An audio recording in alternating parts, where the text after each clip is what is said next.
(6월 23일) 설교하고 정확히 10주 만에 뵙습니다. 선생님들 반갑습니다. 정확한 거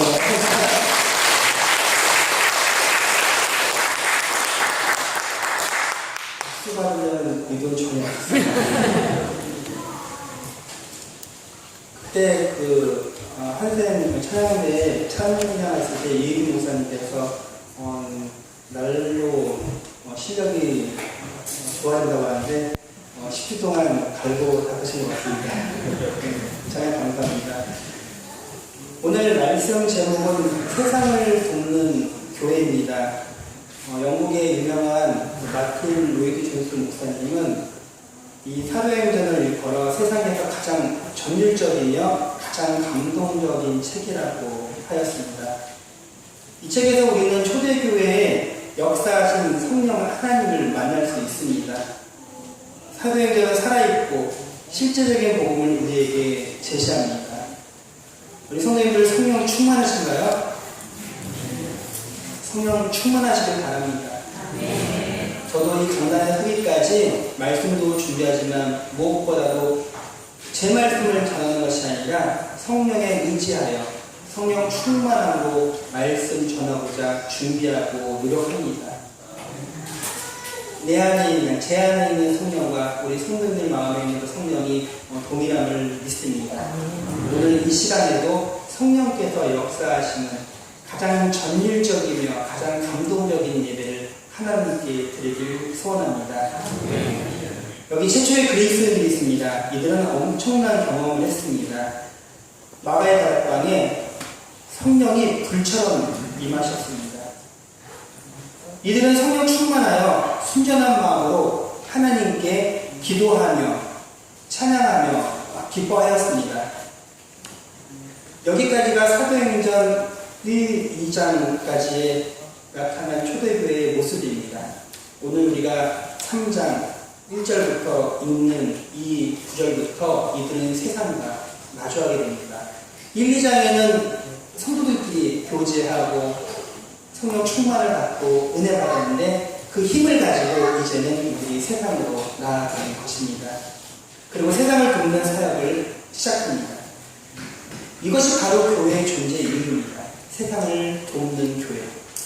주님께서 이 땅에 오신 목적도 우리 인간을 도우러 오셨습니다. 바로 우리의 구원 사역을 도우러 이 땅에 오셨습니다. 그것이 바로 주님의 성육신의 목적이었습니다. 누가복음 19장 10절을 보면 잃어버린 자를 찾아 구원하려 함이라 말씀하십니다. 그리고 주님은 이 땅에서 구원 사역을 다 완성하시고 승천하시면서 주님의 그 사명을 교회에 맡기셨습니다. 주님은 더 이상 이 땅에 계시지 않지만 택하신 백성들을 통해서 지금도 일하고 계십니다. 믿으십니까? 네. 그러므로 우리의 신앙은 교훈만 머무는 것이 아니라 이 율법이나 성경 속에 머무는 것이 아니라 그 받은 은혜를 우리의 삶에 나아가서 문제를 풀어야 합니다. 본문 1절에 나오는 기도 시간은 두 번째 기도 시간입니다. 죄송합니다. 어느 날 베드로와 요한이 성전으로 올라가는데 유대인들은 하루에 3번의 기도 시간이 있었습니다. 첫 번째 기도 시간은 오전 9시입니다. 그리고 이 기도를 마치고 오전 제사를 드립니다. 두 번째 기도 시간은 오후 3시입니다.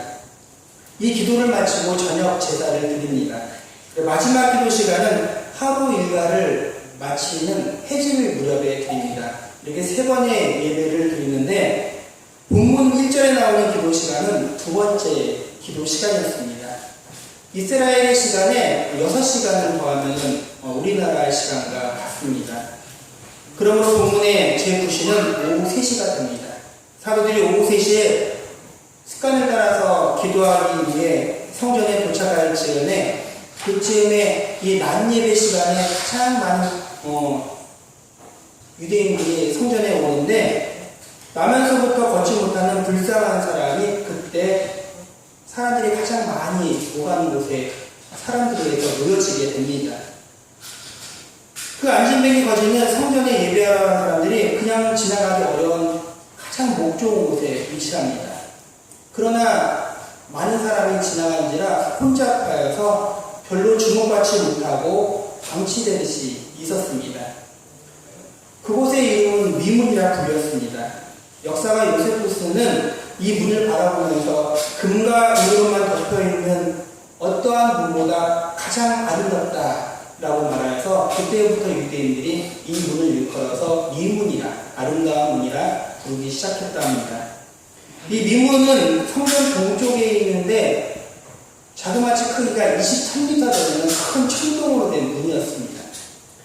이 문은 이방인들이 거기까지 들어간다는 그 장소와 그리고 유대인의 여인들이 들어갈 수 있는 그 뜰 중간에 있어서 이방인의 뜰과 이 여인들의 뜰을 연결하는 문이었습니다.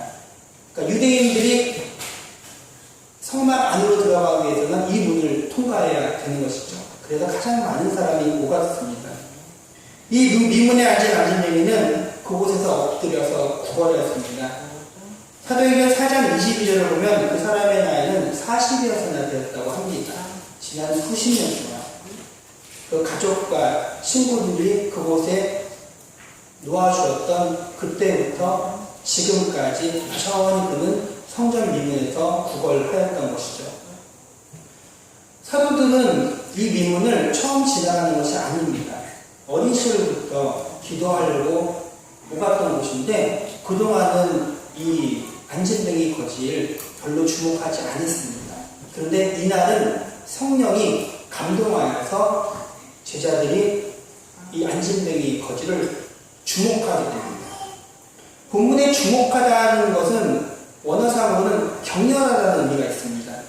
다른 날과는 달리 이날은 유독 사도들의 마음이 뜨거워져서 성령이 충만하게 해서 격렬하게 사람을 바라볼 때 흐리멍텅하게 볼 수 있죠. 그리고 의미 없이 지나칠 수 있지만 이날은 성령이 인도하신 가운데 뜨거운 눈으로 격렬하게 그 안진뱅이 거지를 바라본 것입니다. 그리고 그에게 베드로와 요한이 나아가 그 거지와 인격적인 만남이 이루어졌습니다. 의미 없이 지나치는 관계는 인격적이지 않죠. 지금 성도님들과 저는 매우 지금 인격적으로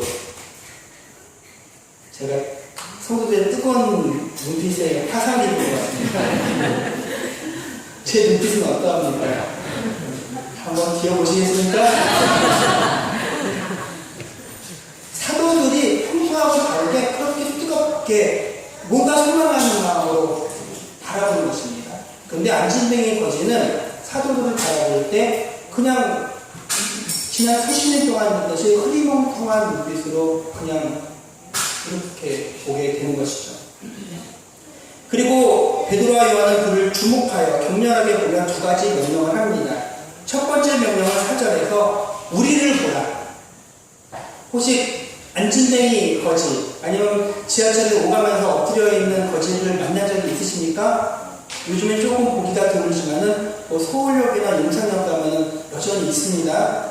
그 분들을 보게 되면은 얼굴을 바닥에 대고 부끄러워서 하지 않습니까? 동의했습니다. 그러니까 사도들이 고개를 들다는 겁니다. 그리고 우리가 인격적인 교제를 하려는 것입니다.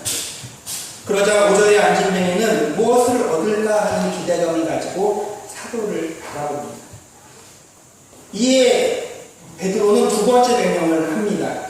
자신이 돈보다 더 좋은 것을 그에게 줄 수 있다고 하면서 6절에 이렇게 말씀합니다. 우리 함께 읽겠습니다. 시작. 베드로가 이르되 내가 받은 덕이 없거나 내게 이르는 것을 믿으시오니 나사렛 예수 그리스도의 이름으로 일어나 걷라. 아멘. 그리스도인들은 세상이 알 수 없는 고귀한 것을 소유한 자들입니다. 그것은 바로 나사렛 예수 그리스도의 이름입니다. 아멘. 우리는 그 이름으로부터 모든 능력과 지혜를 얻을 수 있으며 이를 통하여 세상을 돕는 힘을 얻게 됩니다. 하나님께서 그의 오른손을 잡아서 일으켜 세웁니다. 태어나서 한 번도 일어난 적이 없는 이 안진뱅이 거지를 손을 잡아 일으켜 세웁니다. 책임질 수 있겠습니까? 그러자 놀라운 일이 생깁니다. 그의 발과 발목이 곧 힘을 얻었습니다. 본문에서 힘을 얻는다는 것은 원어상으로는 다시 관절들이 이어지다라는 뜻이 있습니다. 끊어져 있었던 관절이 이어지다라는 것이 바로 히브리어에서는 힘을 얻다라는 이 단어 속에 있습니다. 한글 성경으로는 모르겠죠. 그런데 히브리 성경에는 관절과 관절이 이어지는, 지금 진행이 뭔가 놀라운 일이 이루어진 것을 표현하고 있습니다. 나면서 끊어졌던 관절들이 다시 이어지며 그의 발과 발목에 바로 힘이 생긴 것입니다. 제가 24살 때 있었던 일을 잠시 나누겠습니다. 24살 때 군에서 마지막 휴가를 나오고 아직 제대하지 않은 8월에 있었던 일인데, 제가 섬기던 교회에서 제가 사역을 하다가 군대를 가고 다시 복귀하면서 제대하고 또 사역을 하고 이런 상황이었는데, 그래서 마지막 휴가 때도 제가 성경학교에 참석해야 됐습니다. 근데 아직 제가 재부임을 안 한 상태였기 때문에 계속 사역하던 전사님이 계셨는데 성경학교 때 말씀을 전하시더라고요. 그런데 그때 달리자금 소녀야 일어나라는 본문을 가지고 말씀을 전하시는데, 나면서부터 소아마비였던 5학년, 그러니까 지금 12살 아이가 일어났습니다. 저는 솔직히 믿음이 부족해서 제 눈앞에서 일어나는 것을 보고도 못 믿었습니다. 그래서 확인을 했어요. 아팠다 일어난 거야. 나중에 나면서부터 일어난 적이 없다니. 저는 너무 놀랐죠. 그리고 그것을 믿는데 수년이 걸렸습니다. 참 희한하죠? 명색이 전도사가 믿음이 없어서 눈앞에서 본 기적도 못 믿는 것입니다. 그런데 하나님께서는 한국교회 가운데 70년대, 80년대, 90년대 시절에 한국교회에 부흥을 주시면서 그런 기적을 허용하셨습니다. 지금은 아닙니다. 지금은 하나님께서 한국교회를 성장시키시고 성숙시키셔서 말씀을 통하여 하신 기적은 하나님께서 더 이상 잘 안 하십니다. 하지만 지금도 복음이 전파되고 있는 저 북한 땅과 아프리카 땅 가운데서 선교사들, 그리고 뜨겁게 지금 성장하고 있는 중국 교회 가운데는 이러한 기적이 여전히 있다고 선교사들의 보고가 있습니다. 이거는 은사주의자의 신비주의도 아닙니다. 바로 초대교회의 베드로에게 역사하셨던 이유는 교회를 세우기 위한 하나님의 기적이었습니다. 하나님께서는 기적을 통하여 일하실 때도 있는 것입니다. 그 시기, 하나님이 판단하시는 그때가 있는 것이죠. 바로 그것이 이 베드로를 통하여 일어난 것이죠. 누가 이 기적을 일으켰습니까? 하나님께서 하신 것입니다. 당시에 이런 베드로를 바라보면서 그 지역 사람들이 뭐라고 했습니까? 그를 신처럼 모시려고 하는 움직임도 있었습니다. 그가 사도 바울이 또 아드네스에 있을 때에도 그를 또 신으로 여기려는 사람들이 있었습니다. 하지만 사람이 한 것이 아니라 하나님이 하신 것입니다. 8절을 보면 원래 다른 사람들이 메어다가 자리에 들 상태였던 사람이 이제는 걷기도 하고 뛰기도 하며 하나님을 찬송하면서 사도들과 함께 성전으로 들어갔습니다. 이 순간 바로 이사야 35장 6절에 그때의 저는 자는 사슴같이 뛸 것이라 라는 이 예언이 성취되었습니다. 자연의 법칙을 넘어서는 것, 그것은 하나님만이 하십니다. 창조주 하나님은 하실 수 있습니다. 하나님은 자연의 법칙을 깨뜨리는 것이 아니라 초월하여서 일하십니다. 우리 인간은 아프면 치료받고 시간이 지나면 회복이 됩니다. 이것이 자연의 법칙이고 창조의 원리입니다. 그러나 낫게 하시는 분은 언제나 하나님이십니다. 내가 병원에 가서 낫다라고 말할 수 있지만 바로 그 병원의 의사를 창조하신 분이 하나님이십니다. 내가 약을 먹고 나았다 약이다라고 말할 수 있지만 그 약을 만들어지게 하신 그 섭리하신 분이 바로 하나님이십니다. 하나님께서 우리를 고치시고 우리를 회복시켜 주실 것입니다. 이것은 우리가 일반 섭리라고 합니다. 그런데 하나님은 때로는 특별 섭리를 통하여 일하십니다. 그것이 바로 우리가 보는 기적입니다. 근데 기적은 자주 일어나는 것도 아니고 또 어떤 차원에서 자주 일어나도 안 됩니다. 그리고 그것은 질서 있게 일어나야 됩니다. 한 교회에 어떤 성도가 신유의 의사가 있었다고 해서 그 신유의 의사를 함부로 사용해서는 안 됩니다. 질서가 있기 때문에 교회의 지도를 받아야 됩니다. 담임 목사를 비롯한 당의 장로님들의 허락이 없으면 능력이 있고 은사가 있어도 함부로 나누면서는 안 됩니다. 허락을 받고 그리고 그런 것들이 공동체 가운데서 용인되었을 때 그 은사가 주어지는 것이죠. 하나님은 때로는 우리의 사역을 돕기 위해서 개인들에게 능력을 주십니다. 병 고치는 능력, 방언의 능력, 예언의 능력을 주실 수 있습니다. 모든 예언은 이 초대교회에서 멈췄기 때문에 더 이상 없지만 다른 은사들은 여전한 것들이 많이 있습니다. 저도 방언을 합니다. 중학교 3학년 때부터 지금까지 합니다. 하지만 공동체 예배에서는 안 합니다. 개인적으로 있을 때. 수년 전에 한번 제가 강단에서 금요 기도에 인도할 때 잠시 성령이 인도하신 가운데 방언이 튀긴 경우는 있었습니다. 그거는 흐름 가운데 성령의 역사에서 문제가 없었고 저도 스스로 제어하지 않았기 때문에 그렇게 됐는데 그것은 문제가 안 되는 것이죠. 왜? 성령께서 간과적으로 역사하신 것입니다. 그렇지만은 혼란스러워할 수 있고 그것을 놀라는 성도도 있기 때문에 자제를 합니다. 그렇지만 제가 혼자 기도할 때는 뜨겁게 기도하고 성령이 제가 깨닫지 못하는 기도 내용이 있을 때는 방언을 통해서 제가 저로 하여금 기도하게 하시는 것이죠. 다 이 모든 것들이요 일반적이지 않은 특별한 섭리 가운데 이루어지는 것입니다. 하나님, 창조의 하나님의 그 능력을 믿으면서 나면서부터 안진뱅이가 일어나는 것을 믿지 못할 일은 우리에게 전혀 없습니다. 오늘 오후부터 제가 창세기 공부를 할 텐데 창조의 하나님에 대한 능력을 우리가 하면서 그 기적 같은 것들을 더 세밀하게 알도록 하겠습니다. 구절을 보면 사람들이 이 기적을 보면서 놀라면서 모여들기 시작합니다. 그들은 안진뱅이 거지가 걷기도 하고 뛰어다니며 하나님을 찬양하는 모습을 보면서 그 상황을 받아들이지 못하고 있습니다. 이러한 기적은 왜 일어날까?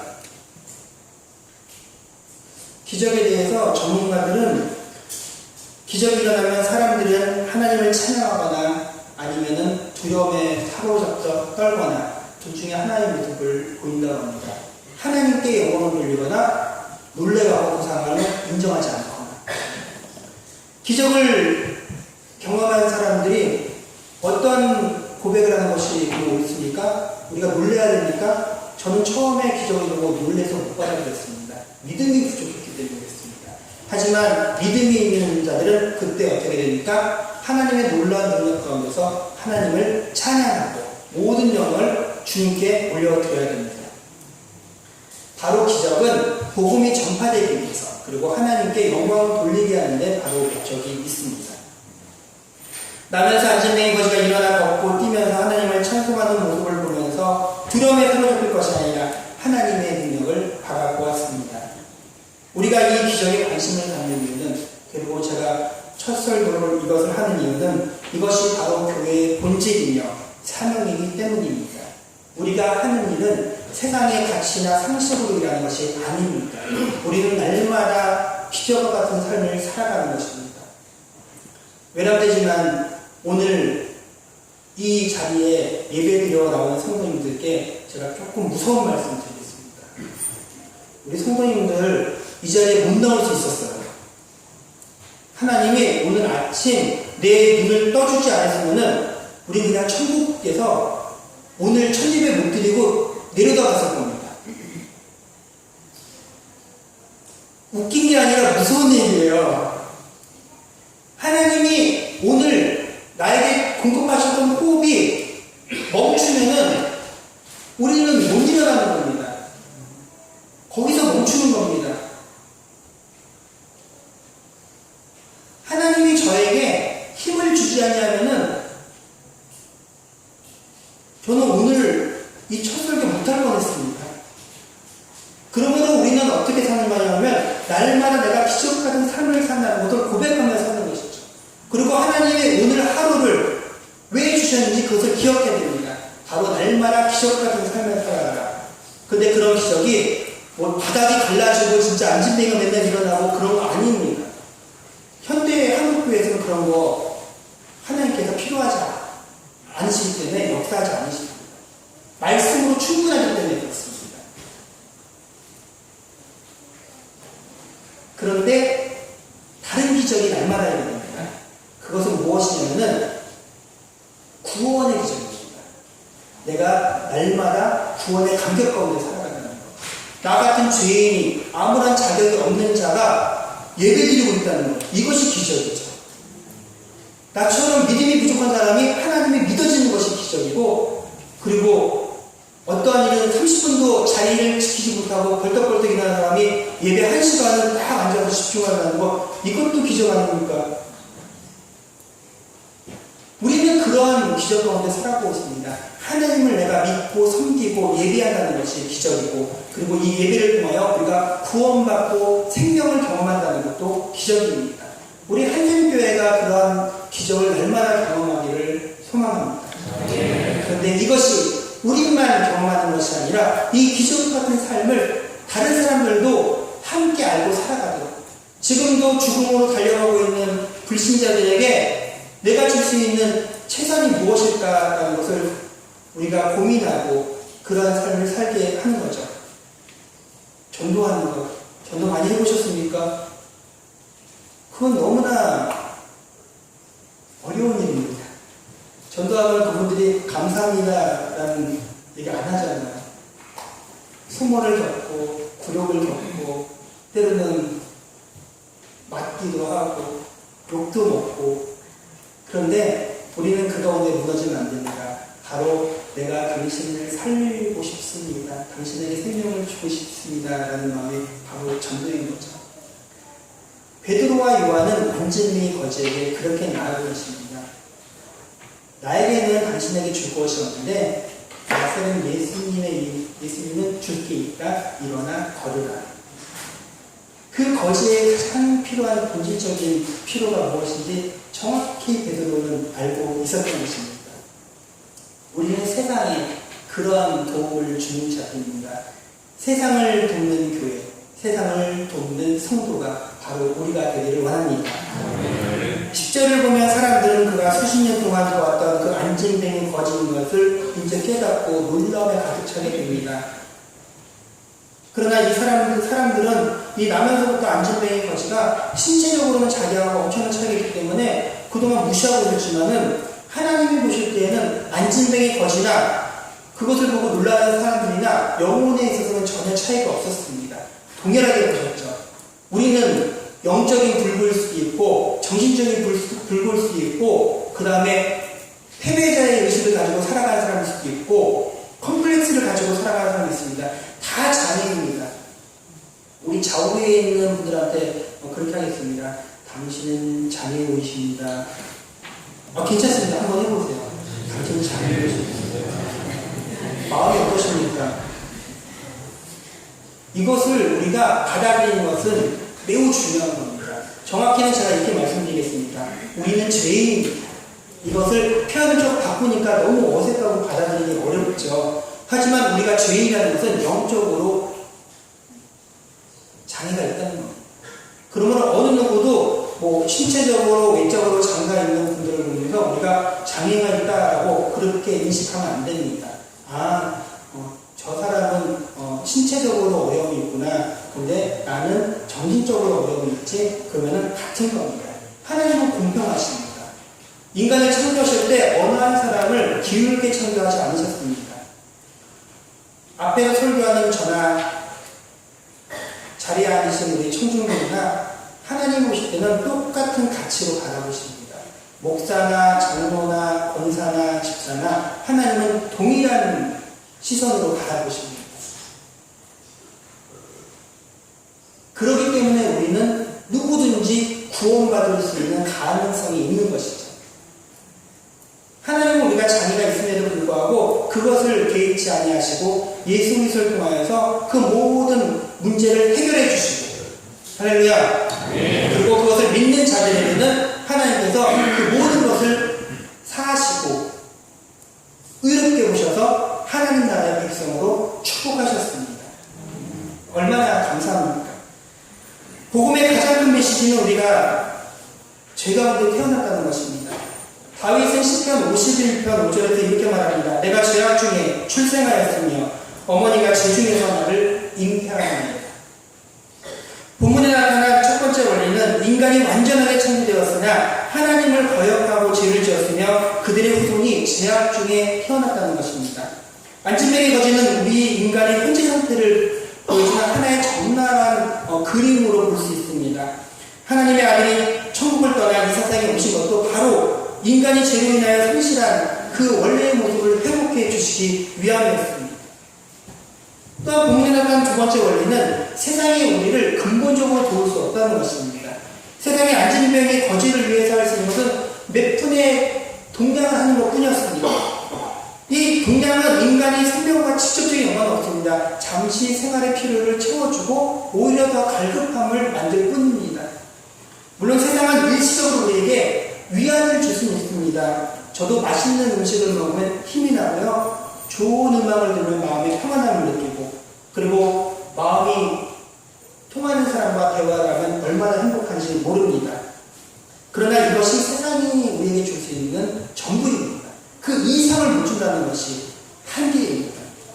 고린도전서 1장 21절에는 이 세상이 자기 지혜로 하나님을 알지 못한다라고 되어 있습니다.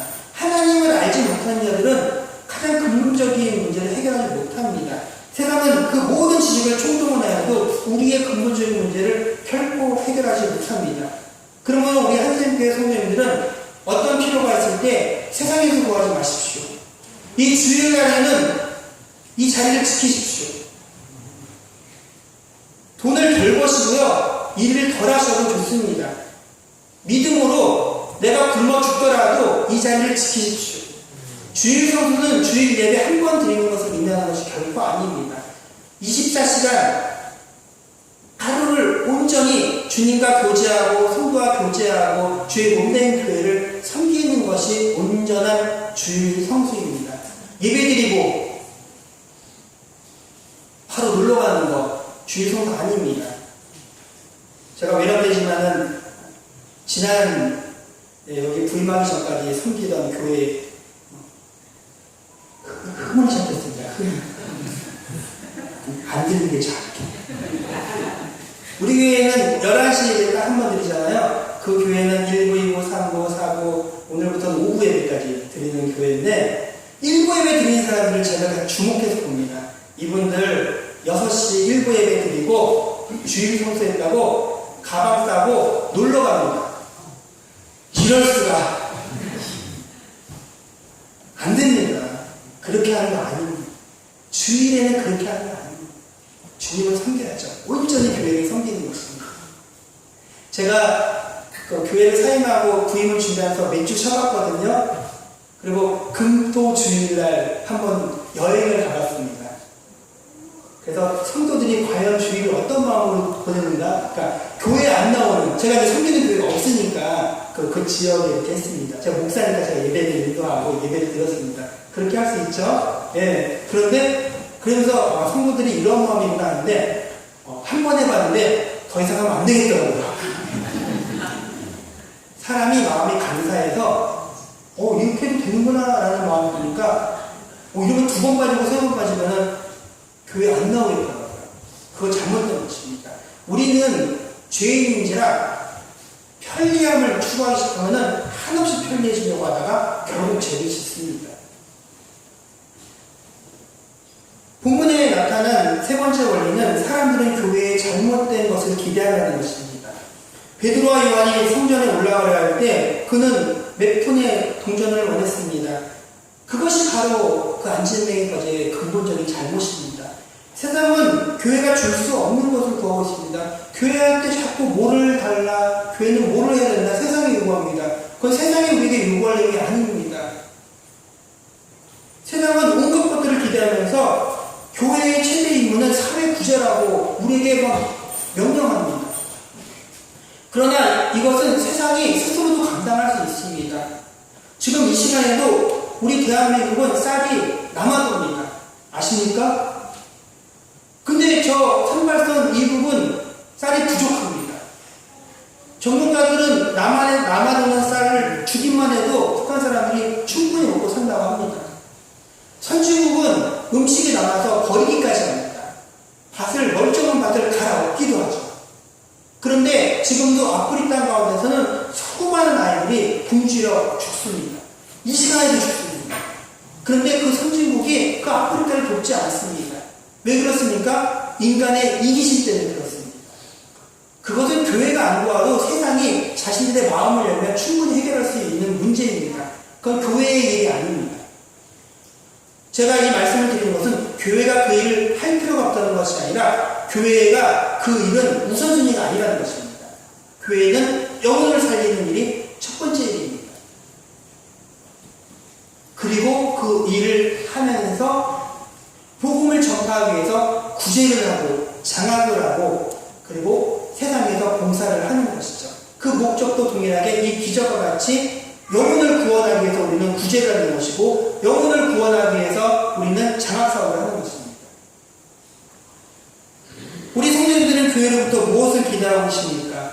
음과 금은 저에게 없습니다. 딱 봐도 가난해 보이지 않습니까?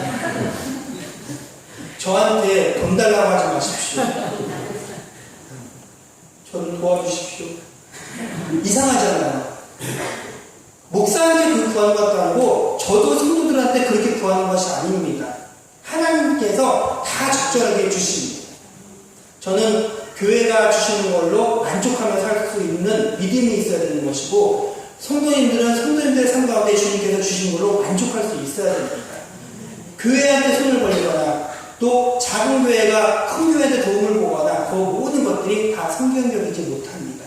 하나님께 믿음으로 굶어 죽는 상황이 있을지라도 오히려 내가 기도하다 죽겠다, 내가 믿음으로 죽겠다는 마음을 가지고 나아가면 하나님께서 다 채워주십니다. 성도님들 삶 가운데 필요가 있으십니까? 내가 스스로 해결하지 못하는 문제가 있으십니까? 사업의 문제가 있습니까? 자녀가 감당이 안 되십니까? 충분히 하나님은 다 해결해 주실 수 있습니다. 우리는 바로 그런 것을 구하는 거예요. 하나님, 우리 자녀 공부 잘하게 해주세요라는 것이 우리 기도 제목이 아니길 바랍니다. 하나님, 우리 자녀 공부 잘해서 준비 잘해서 하나님 나라의 큰 일꾼 되게 해주세요. 이러한 기도가 우리에게 있길 원합니다.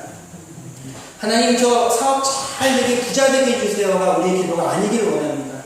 하나님, 저에게 주신 이 사업 잘 감당하여 번창케 하여서 하나님의 일 마음껏 할 수 있도록 축복하여 주옵소서. 그 제가 날마다 기도해 드릴게요. 부모로서, 가장으로서 스스로 감당하기 힘든 기도의 내용이 있으면 우리 공동체가 함께 기도하는 것입니다. 그러면 하나님께서 우리의 삶 가운데 기적을 허락하실 것입니다. 이것이 바로 교회의 사명입니다. 교회가 이 땅에 존재하는 것은 인간의 근본적인 문제를 다루기 위해서입니다. 자선이 아니라 영적인 문제를 다루는 것이고 우리의 사명을 감당하고자 하나님께서 힘을 주시는 겁니다. 성경에 나오지 않지만 그 안진뱅이 거지가 걷고 뛰기도 하고 성전에 들어가기도 하면서 그 이후의 삶은 어땠을까요? 질문하고 싶은 마음이 간절한데 아무도 못 맞출 것 같아요.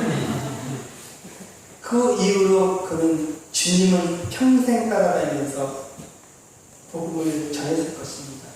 나를 봐라! 나를 봐라! 나 알지 않느냐? 40년 이상 한 번도 걸은 적 없었는데 사도들이 나사렛 예수님의 이름으로 일어나 걸으라! 말씀하셔서 내가 일어났다. 예수님의 이름으로 예수님이 나를 살리셨다. 있는데 이 안진뱅이 거지가 자신의 삶을 보여주면서 했을 때 어떻게 안 믿겠습니까? 그래서 예루살렘 교회는 3,000명, 5,000명 하는 대형 교회가 된 것입니다. 하나님께서 기적을 통하여 교회를 세우신 거죠. 우리 한샘교회 가운데 이런 기적이 있기를 원합니다. 지난 금요일날에 우리 이희기 목사님 뭐라고 말씀하셨습니까? 저는요 환상을 그렇게 많이 신뢰하는 편은 아니지만은 저는 이희기 목사님의 말씀을 예언처럼 고백했습니다. 우리 교회 가운데 놀라운 일이 있는 겁니다. 세상이 놀라는 것입니다. 왜요? 교회를 세우시기 위해서 하나님께서 기적을 일으키시는 거죠. 이전에 어떤 기적?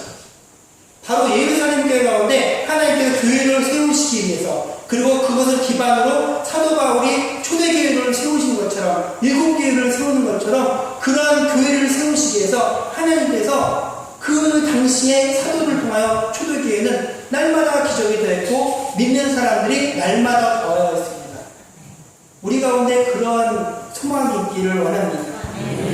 내게 있는 이것을 내게 주노니 나사렛 예수 그리스도의 이름으로 일어나 걸으라. 할렐루야. 나사렛 예수님이, 그분은 하나님의 아들이십니다.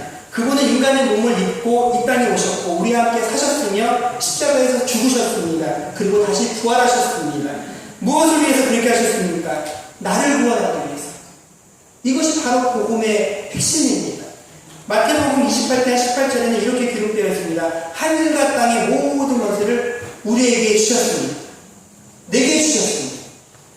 우리에게 필요한 모든 것을 하나님께서 지금도 주실 수 있습니다. 제가 얼마나 능력이 많은지 아십니까? 제가요 못하는 것 빼고 다 잘합니다. 아직 경험 안 하셔서 모르시죠? 다 잘합니다. 하나님이 주신 모든 능력이 저에게 있습니다. 놀랍죠? 안 준 것도 많으세요. 그렇지만 하나님이 저한테 꼭 필요하고 제가 목회하기에 필요한 모든 것을 다 주셨습니다. 저는 그런 믿음을 가지고 하나님이 주신 이 땅의, 하늘과 땅의 모든 권세를 가지고 목회할 것입니다.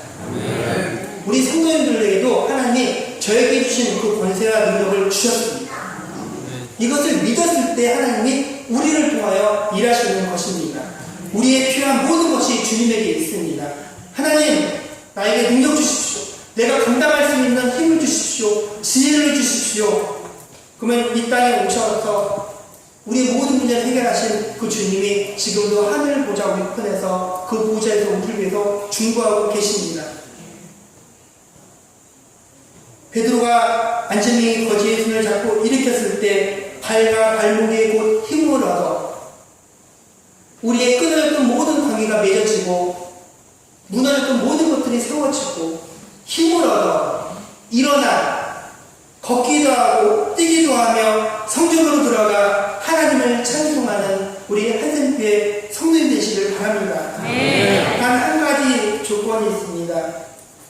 오늘도 힘겹게 살아가는 주님께서 우리에게 말씀하십니다. 나사렛 예수님의 이름으로 하십시오.